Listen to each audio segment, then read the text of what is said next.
Welcome to the Frio Doctor Uncensored, with me, your host Maria Vusic, where unedited conversations ride on the cleansing breeze of the Frio Doctor.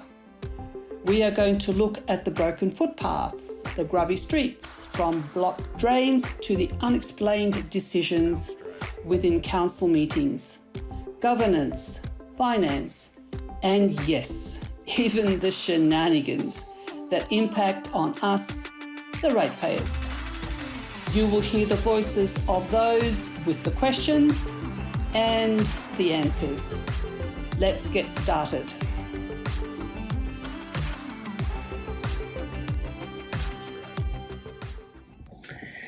Welcome to Frio Doctor Uncensored. Welcome Craig Ross and Dominique Mimnagh. Hi, Maria. Hi. Good morning. Now, we are going to take a deep dive into some aspects of a particular meeting that was held last week. It was called the Annual Electors Meeting. Now, both of you were there. I was there as a ratepayer. It is the one meeting of the year that belongs to us, the ratepayers and residents of Fremantle. I'm going to start with you, Dominique, but before we go into the question time and the questions you asked and what you took away from this particular meeting, tell us something about yourself, Dominique. Well, I've been living in Australia for 19 years now. Most of that time was spent north of the river, but the last 4 years I've spent in Beaconsfield, and I love it. I wouldn't go back north now. And it was my daughter's schooling that brought us this way. And I've always been very passionate about Freo. Even when I wasn't living here, we often would come down at weekends, and I had a real passion for Freo. I loved the spirit, the multiculturalism, the art, the music. It was really me, and so yeah, I love living here, and I wouldn't live anywhere else. But I haven't been too happy with the way things have been going the last few years. I've never really been political. But now I'm taking a much bigger interest in local government and a bit of politics as well. Yeah. But that's not to say I agree with politics being in local government, and I see it there, and I really don't agree with it, because I think politics should be well away from local government, and it should all be about the ratepayer, and hence why I've become involved. Thank you, Dominique. We will certainly unpack that aspect of your assessment of the politics in the local government in Fremantle. I'm moving now to Craig Ross. Now, Craig Ross, tell us something about yourself. Just briefly, I have a chartered accounting and finance background. I have a property in the beautiful West End heritage area of Fremantle for the last 25 years. I also got involved mainly in the council affairs due to the J-Shed debacle of many years ago.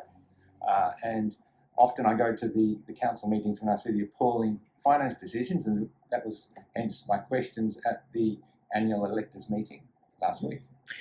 Now, Craig, I know you've got a really interesting history and experience regarding your accounting. It's not just accounting, you're more like a forensic accountant. But I'm more interested in your work that you did for 10 years in the Balkans. Now, tell me something about this, only because, you know, my family come from Croatia, and I do believe you spent a couple of years in Croatia. Let's start there. What were you doing in Croatia? So, yeah, it was an interesting time. So I was working for an international accounting firm, and we were part of the transition from the government-owned enterprises, selling off, privatising them to private multinational companies. So I was part of the team that would prepare the financial due diligence, travel around to different countries, different industries, and then present our findings and evaluation to potential buyers, who would then bid to the various governments.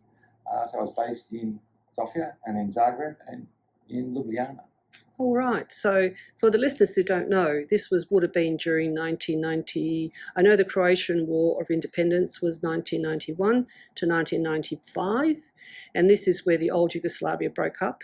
And you had, now we've got independent countries of Slovenia, Croatia, Serbia, Macedonia, Albania, Croatia, obviously.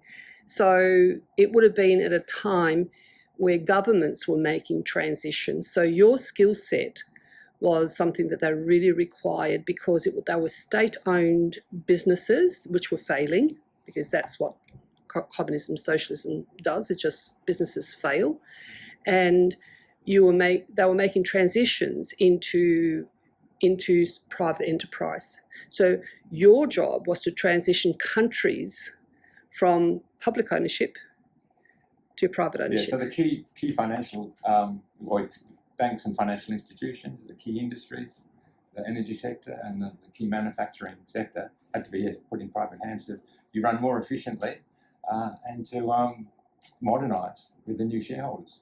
All right, and how did that go for each of the countries? Can you sort of, in your view, are they better off for it, or is it yet to be seen? I know a number of these countries are members of the EU or are striving to be members of the EU, so they're certainly being welcomed into the European community. So what's your experience of it? Yeah, so it was absolutely essential to get proper, transparent and honest reporting in the financial statements. Like even local government here sometimes struggles, but that was part of the process to bring trust and confidence to the financial reports and to make sure that the foreign investors were actually buying what they think they're buying, and brings competition, brings efficiency, and it's better for the local consumers. So was it the Westminster system that you were looking to bring into these businesses or into these sales, or was it some other, was it the American system or the Australian? I know the Australians did very well when the USSR broke up, and it was in the land title area. They had quite a few Australian people, expertise going in there, helping them identify private property from what was seized 70 years ago. So the Torrens title system is a very, very good system. Yeah, so they have quite a different legal and tax system, which had to be standardised with more the EU. But my specialism was mainly in financial institutions because they needed to bring the trust back into the banking sector so that people would deposit money, be able to get mortgages, and the businesses could borrow money as needed. Mm. How successful was it? I mean, how long did you spend there? So from 1996 to 2005. Okay, that's about 11 years. Yeah.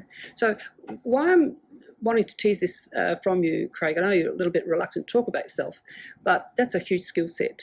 You set countries and banks on a course of good governance and transparency, and hence why it's awesome that you're here living in Fremantle in the West End, simply because when you're looking at local government, even when you look at state and federal government, for you to read the financials is, I've seen you do it, it's a flick of an eye. You know the story.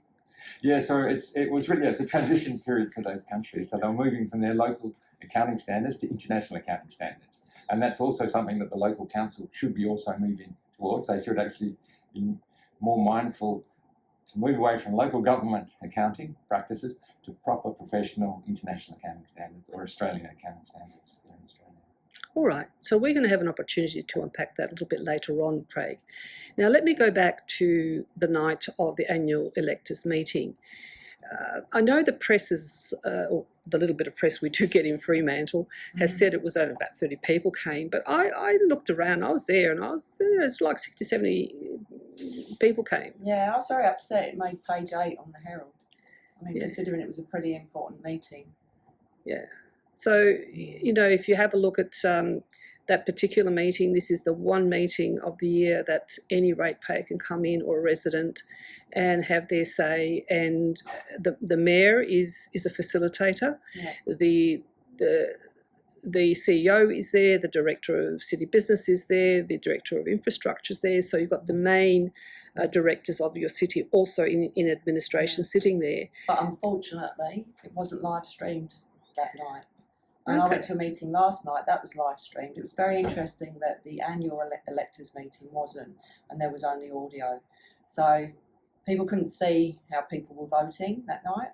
All right, so you think there's something untoward behind that, Dominique? Oh, I just think it's a bit strange how we've managed it on other nights and not that night.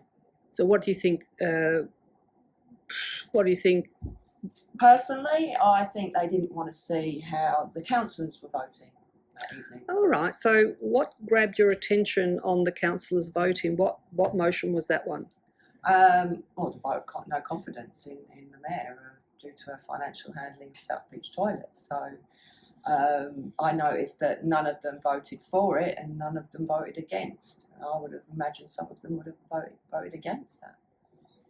All right. So why would that make a difference to the mayor if some of, because you've got to remember that the councillors on that one night are ratepayers or residents. Yeah. So it didn't matter. So why do you think knowing it publicly which councillors or which ratepayers and councillors I think it would have been very damning for her if people had seen that no one voted against that in her council. Okay, because I know it was carried, I won't say unanimously because I couldn't see behind me. Yeah. But it was a vast majority of hands for sure. that went up. Majority, yes. Yeah. All right. Yes, it would have been interesting to see the body language on camera, even other motions on the financial losses that the city is sustaining. Say, for example, the Resources Recovery Group. There's a $3 million loss in the financial statements. Well, earlier on the day, Craig, I actually rang the council because I wanted to know if it was being live streamed. And they told me it was, and that people could vote online. But neither of those things happened. All we had was audio. All right. Yes, and given that it's a new building, a new civic centre, which costs more than $65 million for the total project. Well, an overspend of $20 million. And they can't get the audio and the technology correct. And if you have more than, say, 60 people in that meeting room, there's only standing room. I know, we noticed that last night because we had a full house last night and there wasn't enough chairs. And you think they've spent all this money on this building and we can't even seat a decent amount of people here. Well, you know, we traditionally, in terms of how we evolved in local government from the last couple of 100 years, it was to do with the civic centre. Was always, it's the people's house, it's the people's town hall. These are assets that were paid by ratepayers, and people made sacrifices. We know we didn't always have such a great standard of living. I mean, this is only in recent times, but in our earlier history, everything was a great struggle in Fremantle. So for me to see, a new build, okay, there's a new build there, but when you have a look at this build, is really not for the ratepayers and residents, not really. It's for administration, it's for maybe other purposes.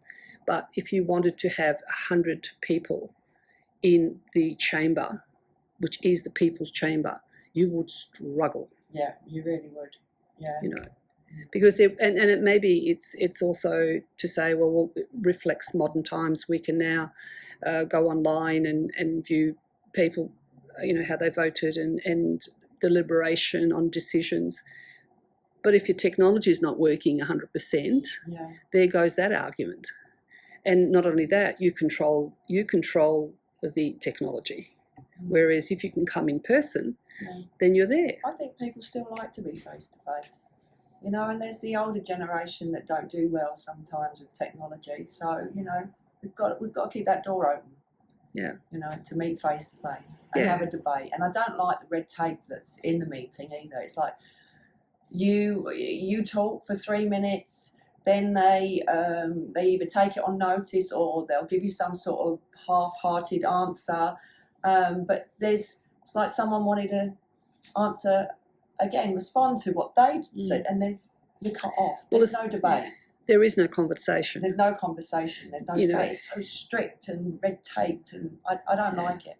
But even if you send the notices in advance, which I did I was purely asking finance-related questions from the annual report and the finance report, but I sent the notice in more than 24 hours notice as requested, and all my questions about the finance were not taken on notice. And the responses were meaningless to any of the finance questions. There was no response of substance to any legitimate accounting or finance question. So look, that brings me to mind, you spent 11 years restructuring governments that was one big government into 6 or 7 small countries and setting their financials up. How does that compare with the fact that you sent in questions? It's a system that we're well aware of and how it works. And then how does the transparency and governance practices to those questions that you asked and the answers you got, how do they compare with the 11 years you spent restructuring communist countries? Well, it's a bit of a broad, question, but it really depends on the culture and the attitude of the people. Some people are willing to do the best, the very best, and adopt the best practices and be transparent and be honest with the people they're supposed to represent. Some countries were very good, and some were just complete defensively put on the back foot. And unfortunately, the City of Fremantle officers are extremely defensive. They are not able to deal with criticism or any negative press, and they'll try and spin it into something or deflect. And so what happens if you ask a finance question, you won't get a proper response. So there was a question about valuation. There's some clear anomaly with the valuation of the parks figure. Went from $10 million last year to $70 million. And it was asked several times, why is there an increase? And there was no proper response from the director. Okay, let's unpack this a little bit, Craig, for the listeners. Why is it's highly unlikely that our parks, which are owned by the ratepayers, they are city assets, yes? Or city, That's right, yes. City assets. They're community assets. Yeah, they're community assets. You know, our job is to make sure we maintain them, and we make sure that their purpose, so that they're purpose built or purposely maintained, so that you can do schoolyard sports on them. You have community sporting groups. We have a number of them in the city. Now, how is it that they went from 10 million? So tell me why the 10 million is sort of reasonable and why 70 million is not reasonable. So to rise seven times value for land is completely an anomaly. So it looks like the council has valued using highest and best use with no public sector restrictions on that land. And looking at the wording which I have in the financial report, they've used the wrong valuation scope, and they haven't included public sector restrictions in the valuation. So what are public sector restrictions? So these are zoning, planning rules, and then community expectations that they need parks that will not be able to be developed and used for development as public open spaces. Okay, so they've been valued like they are basically a commercial piece of land. That's correct. And it's like the civic centre is valued purely at market approach rather than also have a public sector restriction put on it, because it's a purpose-built civic centre and it will never be sold. So it should not be valued purely on commercial terms. Well, I don't know about never being sold, because our civic centre and King Square was sold off. And we had... So we have a whole lot of sell-off of state-owned enterprises and car parks. Mm. You've had... there was an investment property portfolio of about 50 million 10 years ago, and that's been sold off, and now it's down to 22 million. 22 million. You've had very valuable assets, so the Queensgate car park sold off for only 16 million. So why is that number significant to you, Craig? So using the comparative recent, or around that time, sale of another car park, Collins Street, was 450 car bay car park, and that sold for like 38 million. So it values each bay at 84,000. Queensgate has 840 car bays and sold for 16 million, so that's something like 18 or 19,000 per car bay. So the council has sold off at less than market rates a property. And can I ask a question there? So are we now charged more, because these are private enterprises owning these car parks, are we now charged more for parking? Well, because I wasn't in Fremantle, I've only been here for 4 years. So the council used to control about 5,000 car parks, sold off a number of car parks, so they're down to half that number. And the other half is, controlled by the commercial private enterprise. So the ratepayers not only lost out on an asset, an income revenue, and then they had to probably pay more for parking. Ultimately, yes, that's correct. Well, you'll be paying market conditions or market prices for the Henderson Street car park. And it was really interesting because parking's at a premium now. They are raking in. I believe that I was told a number that we got a return of about 11% on the Queensgate car park when it was in the hands of the City of Fremantle. Now it's exponentially just gone through the roof. So could you imagine? Now we not only lost $60,000 per car park. Is that about right? Car bay, yeah. Car bay. Car bay. We lost about $60,000. That my mind just, it's unbelievable. And then you also lose $5 million in revenue per year from the loss of those income-producing assets. So 5 million, which is basically, so that was from 2000, what year was that? 2014. 2014, it's 10 years. Was that 50 million? Yeah, you'll times it. Yeah, the actual lost opportunity cost to ratepayers is about 50 million. Yeah, on an average basis, yeah. So, I mean, the mayor doesn't know any of this. Do you think she knows this? Absolutely, yeah. So if you look at the long-term business plan, they knew that they were going to lose money, but they were saying there would be organic growth in rates and infill, which never happened. They said, the council said they would lease out a section of the Civic Centre for $1 million per annum. They can't get tenants to come in, or if they can, it needs a substantial fit-out cost. So the actual repayment of the loan to build the Civic Centre and the lost income and the opportunity cost far weighs out any organic growth that was promised. Okay. Dominique, now just walk me through some of your questions, or the most important question that you really wanted to hear some comment from the mayor and the administrators. Well, my motion was to do with South Beach toilets. I mean, there's been a lot of outrage in the public about this. People are really, really not happy, and I've spent a lot of time on social media talking to people about this situation, and people think it could have been handled a lot better. And they're really they've lost confidence in the council. But you know, when you have a look at the South Beach toilets, and I'm glad you mentioned them, and certainly wasn't my motion when I went to the same meeting, but I think on the evidence that's before us, the year that I left council, which was last year, that was the only budget that I ever voted for. The rest of the budgets I didn't, because they didn't add up, didn't make sense, and you know, numbers need to if you're going to vote for them. That's right. So when I had a look at why I did that, we were guaranteed 3.2 million worth of these toilets. It was exorbitant, but I think we got fatigued. I think every councillor got fatigued and went, you know what, so be it. Let's deliver this facility to the South Beach and Fremantle community and other people who come in, and other beachgoers who come in and use the facilities.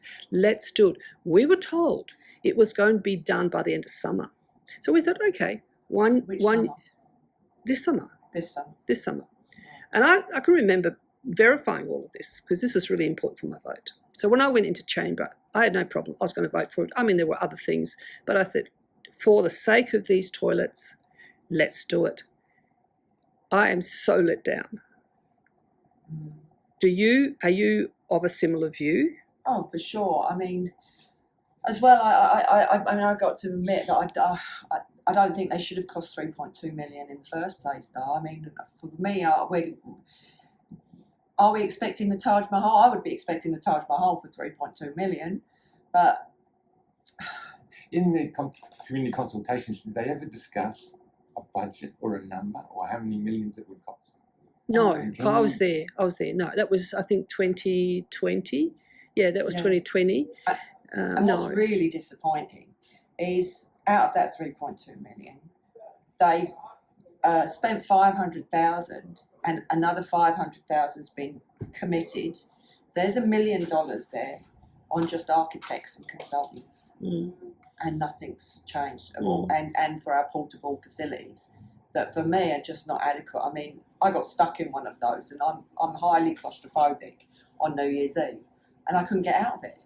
I mean, and it's a very small space, and I had to kick and punch my way out of this toilet. Yeah, actually, when we had that meeting on the 8th of February, there was a couple of people that we just chatted about the portables, and they had a similar experience. Really? It was quite Where frightening. they were locked in. Yeah, it produced a lot of anxiety. Yeah. So, yeah. And also they're very smelly. You go past them in the day. It can't be good for the cafe business there. But you know what, Craig, running your financial eye over the 3.2 million, I read a news report which said that construction was going to cost 2.2. So it begs the question, where your million must be going on to consultants, your architects, and other and other who costs. are these consultants and architects? You know, I'm pretty sure Fremantle's got their favourite, and hence once again for me, Fremantle, they do exactly the same thing. They're doing exactly the same approach from the Civic Centre, and that blew out by over 20 million. You guys have talked about that sum and more. This is 2 years ago that the auditors said 63. I just sort of look at that and I go, you only got one approach, and you're doing the same thing to the next big build, and honestly it's only a toilet and change rooms, but it's the next big build. Yeah, what the council does is they actually have different buckets where they put different costs. So you'll have, for example, demolition costs in one project or bucket, then you'll have temporary fencing and scaffolding in another bucket, then you'll have consultants in another. I actually said that last night at the meeting. This wasn't coming out of that budget, it was being taken from other areas. But that's And not there's right. a confusion over what is capital expenditure, which is operating expenditure. If it's like the Civic Centre, I repeatedly asked over many years, as it turns out, what is the total project cost? And the council would never answer because they knew that it would far exceed budget, and they kept quoting the construction. So in this case, they'll say 2.2, and you always hear an answer, what does the toilets cost? And I'll say 2.2 rather than the entire cost, which would blow out to say 4 million. Yeah, so it's a lack of transparency again. That's correct, and it's a culture and willing to be honest and just be able to say if you've made a mistake, admit you've made a mistake. I think the public would, ratepayers would appreciate that more than what they're getting at the moment. That's correct. Yes. Well, I know that we say the South Beach toilets when we were there that morning when the mayor was there, and she said, and I did sort of ask her a question, but I had to give her an introduction as to why we're in such a mess financially, and that had to do with some of the conversation we've had this morning, and that was over the cost overruns of Civic Centre, the selling off of assets and so forth. And the figures verify all of that if you know where to look for them. And I said to her, and she said, well, and I said, well, I want to talk about the total cost. And she said, well, you're trying to tell me that if I build a road down the road, and that's a road that we built, that I have to include it in the cost of the South Beach toilets? And I said, of course you don't. That's a different thing. But if you build a road specifically to get into these toilets for all of the people who are going to use it, then yes, you need to include it. You can't include it into another bucket and say, well, that didn't exist, because that's going to distort your costs. Yeah, so if there's sewage connections or plumbing connections, that also should be part of the total costs. Yes. And the landscaping and the extra mulch and the extra work that is in a temporary phase of it, of the construction. And this is where it is very frustrating that I know that other local governments do it differently. They have a monthly accounting system. They have cash flow in and they have cash flow out. Now, Craig, can you speak to the accrual accounting methods? Because it happens once a year when the auditors come in, but once a year is too late. Yeah, so the council doesn't do full accrual on a monthly basis. They don't have proper purchase orders. They don't track their liabilities when the commitment is made.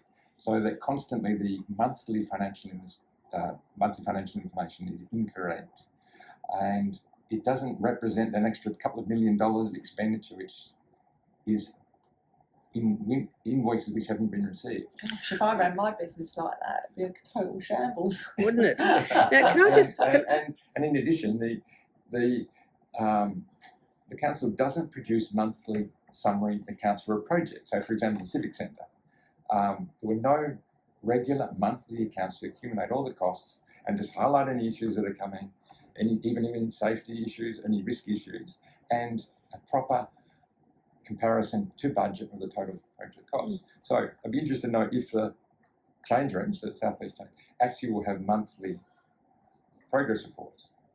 Well, but when you read, and look, I was the councillor for 4 years, so I the first year for me, I was very happy to be persuaded, because you're there to be part of a team of people as well. But the finance is something that I could not be persuaded until and asking the questions. It was to me, it was cut and paste every month. Transparency wasn't there, didn't make sense, and so forth. And that was really, really disappointing. So I just see the South Beach toilets. If, for example, and correct me if I'm wrong here, Craig, you've got a bill for the transportable toilets that are there now, yes? Yes. You've ordered them for December. Yes. But the invoice doesn't come in till March. That's right. Accrual accounting says you've got to record it in December like it's spent. It has to be accounted If for. they provided the toilets and the toilets have been there in December, yes, Yeah. there's a liability that should be booked. Correct. So it's what seems to be happening is either they don't book it for that month, they leave it, and when that invoice comes in, 2 months later might be, then they go, well, let's pay it, might take another 30 days. Your costs are distorted. Now you multiply that by hundreds or thousands of invoices. You really don't know what your state of play or your state of finances are month to month. That's correct. Correct me if I'm wrong there. So normal construction companies will have a cost controller, they'll have project management, and they specialise in construction. The council doesn't have the skill set to manage large constructions. It has to rely on other people, and if there's no care factor and it's other people's money and there's no accountability, yet things will go wrong, as they did in the Civic Centre, and which have now gone wrong in the South Beach change rooms. That's, I think, giving the money to these big businesses is where we lose. It's like insurance companies. If people, tradies know it's an insurance cost, suddenly their costs triple. And I'm sure this is happening with the council as well. So they'll go to builders and architects, and suddenly, because it's a government thing, the cost gets... It's inflated. Because people don't have that care factor, and they're not negotiating the best deal for them on behalf of the But wouldn't you know that anyway, as a city official, with obviously you're credentialed, you're qualified, you've experienced, you already know that. So if you have a look at, say, last night or Tuesday at the South Fremantle precinct meeting, we had the CEO and the Director of Infrastructure. The level of arrogance was unbelievable. It was like, you were heard, you had a meeting, we had a South Beach Place meeting, and that was a weekend affair. It was a well-run show. So they gathered all of the feedback from ratepayers and residents of Fremantle, what they wanted to see in this facility. They collated it, that was 3 years ago. And it had, what he was saying, you told us what you wanted. We got the architects. We needed an architect to draw all that up. Yeah. We drew it, went to council, was proved. Okay, something's gone wrong. No apology, but something's gone wrong, and now we're going to fix it. And trust us, we'll fix it. Unacceptable. I would have thought, if you were building your own house, that we always, particularly when you build your own house, you always got what you want in your house and what you don't want in your house. And some people who haven't made up their minds, they go off to an architect. And unless you've got lots of money, you go to an architect and you go, oops, that's going to cost me twice as much. That's just the nature of that industry of architects. Not saying that they're not worthwhile. I'm just saying that's how it happens. Then you go, oops, where do we go now? Oh, let's go to independent builder. You'll probably find that the cost is less, but still high. Then you go, gosh, the bank will only allow us $100,000. So I'm going to go off to, project builder. Oh, okay. Now, project builder actually got plans for you. It's all inclusive in the price. Right. So you start looking at the plans, and then you go, I'll get 70% of my stuff here. Now, that logic is the same logic if you're doing local government. Yeah. And I know you've got some governance issues, but have a look at City of Mandurah. What did they build their facility for? 850,000 in less than 12 months. Well, there you go. It can be done. It can be done. Yeah. So, and the question was actually asked when they had the meeting on the Friday morning at 8 o'clock when most people can't get there, which I felt like was a bit of a tick in a box exercise. One lady actually asked the question, to the mayor, well, Mandurah have done it for 850,000. Why can't we? And the mayor just said, good question, and then left it at that. I mean, good question. Good question. That's her job. She should know. At last night's South Fremantle precinct meeting, there's even talk now of we're just going to have to pay more. So I brought up the idea of modular building, and it was, I think it was well received generally. I'm just saying, look, all you have to do is do a Google search. And this is what I did do. A Google search, and I said, well, okay, if I didn't have 3.2 million, what's out there? Just a Google search. I went to 3 or 4 companies. I settled on a particular company. I went, I'm going to make a phone call here and I'm going to make a phone call there. I got floor designs. I got pictures, examples. They built all around Australia. They built for the Margaret River Council. They're now, and guess that's what you do. You ask the people that do this job all the time. Absolutely. And something, they said, I gave them some idea of the facility in South Fremantle. And they said, look, from our plans, this is the set of plans that are pretty close to. We're very happy to accept some custom made of it. We install, if you want us to install it, under 12 months. We'll have these up and operational under 12 months. I just find that extraordinary. Yeah. Is there any reasons why? Well, the origin actually comes from the Civic Centre and the costs, the lost opportunities from the 65 million was spent on the Civic Centre, which has constrained every other capital project and operating budget. So the South Beach change rooms was really split over several years because there was insufficient funds and insufficient money due to the cost of the Civic Centre. Didn't they allocate 4% of our rates? And so there was a special rate increase to compensate for this lack of funding. But that obviously looks like it's not enough. That's correct. It's not enough. And the council has not really acknowledged the financial impact that the Civic Centre has on the rest of the community capital projects and the lack of services that are now coming to the ratepayers. I just find that it's extraordinary. That's like sleepwalking through a financial disaster. Would you do that in your own finances? Yeah, no way. So it's other people's money, the care factor, it's the culture, and it's not responding legitimately to the ratepayers' concern. Yeah, so just circling back to the annual electors meeting, This is a report that was discussed at the annual general meeting. There's 2 parts. It's the annual report and the financial report sections. So the reasons that I didn't agree and have no confidence in the document is the number of errors in the annual report which do not tie back to the audited financial report numbers. You have a valuation which clearly has a lot of common sense anomalies. You don't have the proper provision for the contaminated sites which the council owns. Which site is that, Craig? So the South Beach landfill is definitely contaminated, has some groundwater issues, it has some contaminated soil issues which flow towards the residents, and the council has never made a provision for the rehab of that site. Right. And under accounting standards, you are required to make an estimate, best estimate given the circumstances, and book a provision. Okay. But the council has claimed that we don't need to make any provision. And for the first time in this document, they actually admitted a contingent liability. Okay, so if they didn't put a contingent liability, what does that mean to the accounting of the city? So it's halfway measure to alert the readers of the financial statements that there is an issue, but they haven't quantified it yet. So it's better than nothing, but it's not going the full compliance. So if they quantified it, what impact would that have on the financial report? So the operating results would go down significantly.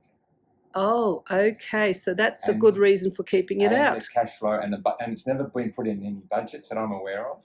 Mm-hmm. It's never been discussed in financial terms. and it's been very much kept in the background. But yes, it's a definite liability that needs to be addressed. There's about 19 hectares. It's the old South Fremantle tip, isn't it? That's right. Yeah, yes. That was just as you go into Coburn. It's just off Rockingham Road, and obviously South Terrace. You go to the extreme end of South Terrace, you'll hit the western side of it. Yes, yeah. And another contaminated site appears to be Jones Street, although the council is now claiming that this site is not contaminated, despite saying it was contaminated in previous years. What a disastrous purchase. It was purchased in 2014 for $8 million and never been used. Wasted opportunity. They didn't do the proper due diligence. They didn't realise that it had contamination. It's never been rented out properly or used to its potential. And the council doesn't wish to talk about it or matter raised. But wait a minute, Craig, that's pretty important. You got $8 million. What year was that, roughly? 2014. 2014. So we pay $8 million. It's contaminated with asbestos. I know that when I was on council, we were talking about converting the Jones Street into a film studio.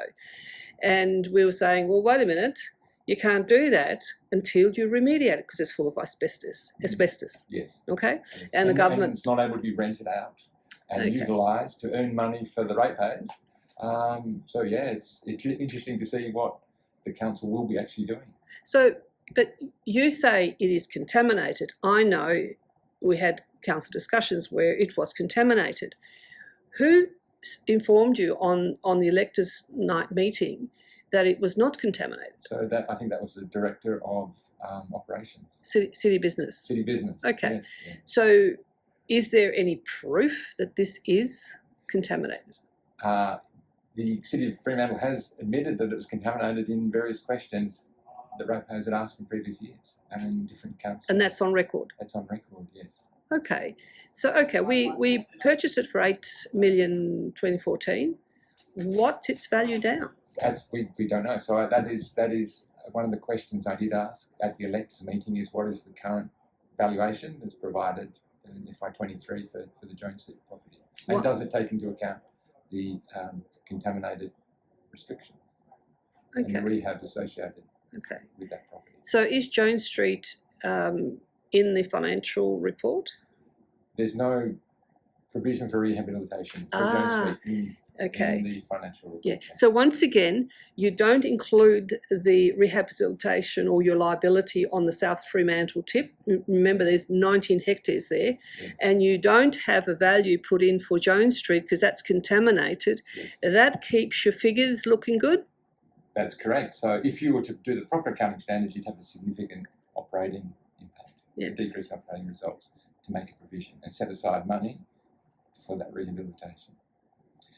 And the other additional reason which I don't accept the report, from my view, is also the Resource Recovery Group investment. So it was a $3 million write-down. So tell us about that. That's to do with rubbish, isn't it? It is. It's to do with a rubbish and recycling centre that was set up in conjunction with 5 other councils or 4 other councils. Where is that located? I think it's in Canning Vale. Canning Vale, yeah. But due to a number of reasons, a number of the councils pulled out and it wasn't making money. It was losing value. One of the councillors sits as the chair. Fremantle Council sits on that board. I think it was Doug Thompson. It's taken over by Mayor Fitzharding. So is that a paid position? Yes, it is, yeah. So it's... How do we know it's paid position? If you look in the financial report for Resource Recovery Group, you'll see how much the directors are paid, each of the directors. So how much are they getting paid? I think it's about $20,000 a year. Okay. So why would you get paid extra to do that? So you're supposed to guide and have the right strategy and the right management for that investment, which is obviously failing. And there's actually a motion that was put up in the electors meeting, and I noticed that Councillor Thompson voted not to have a review of that investment. Everyone else overwhelmingly voted for a review of that investment. But I think initially there was about 6 or 7 councils that were in that group. That's correct. We're down to 2. That's correct. And City of Fremantle has actually pulled out, and City of Melbourne is also pulling out as well. And given that the City of Fremantle is withdrawing from an agreement and the associated liabilities and risks, the carrying value of the asset in the financial statement should be written down to $0 in my view. Okay, so based on the limited information that's available to the public. So my question to the council was, why was this the financial impact not disclosed? Why was it kept in confidential documents? And why was there no discussion of the variance analysis or put in the budget? Well, we're looking at some millions of loss there again. That's right. So there was a $3 million write down in FY23, and there'll be another $2 million write down in FY24. That's phenomenal, and yet whoever sits on the chair and those chairs are getting paid. That's correct. To supervise a failing business on behalf of the ratepayers who own it. That's correct. Wow. Yes. Can only happen in what? In Fremantle. But there should be more transparency, and there should be more honesty on how, if there are losses and there are poor investments, or there are other strategic decisions that involve ratepayer money.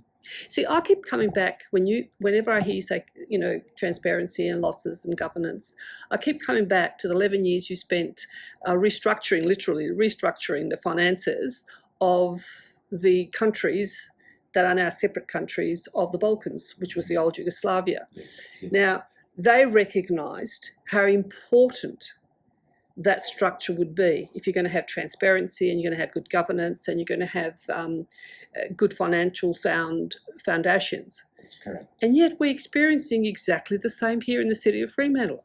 Extraordinary. Yes, that's correct, yes. It's a cultural aspect that will take a few years to change, but key individuals could make a difference if they had a slightly better attitude to the control environment, owning up to any errors and learning from those errors. Do you think they've got the right skill set though, Craig? Any of those councillors to be able to deal with that?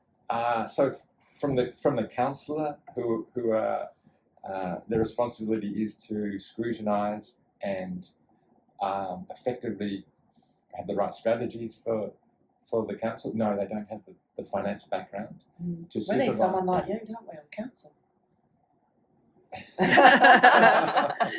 Well, actually, Craig did run a few years back, and it's a real shame.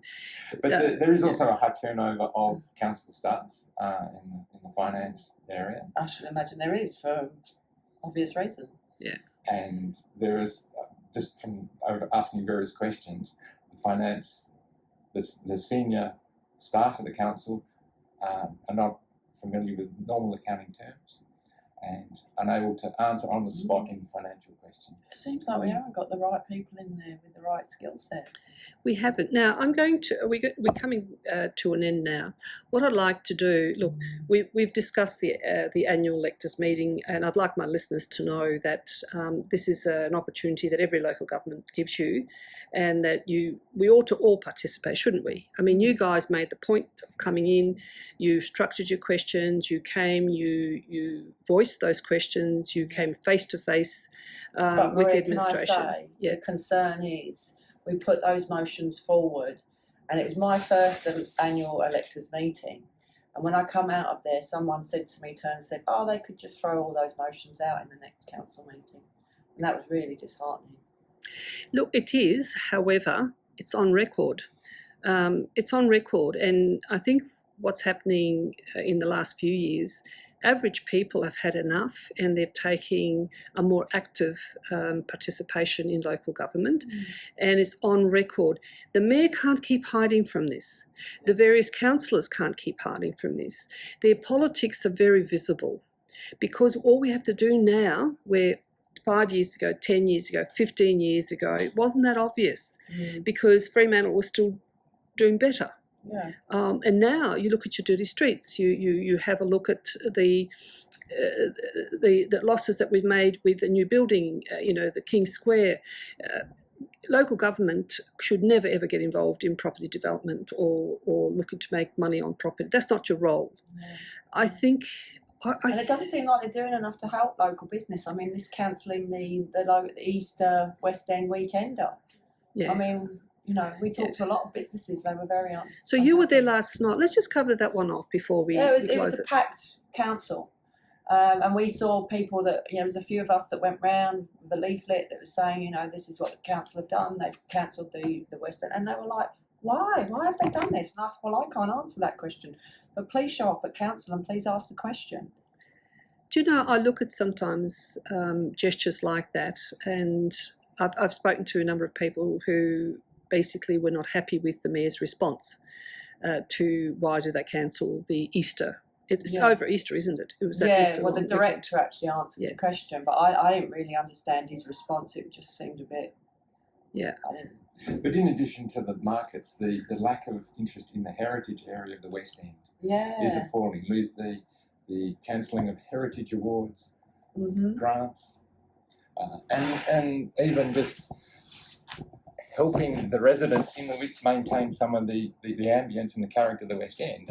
Which is what we love, which draws people to Fremantle. That's right, and it's fortunate for the people who actually were fighting for Fremantle decades ago. Otherwise, we would have lost the charm and the character of the West End, which the council seems not able to appreciate or acknowledge the importance.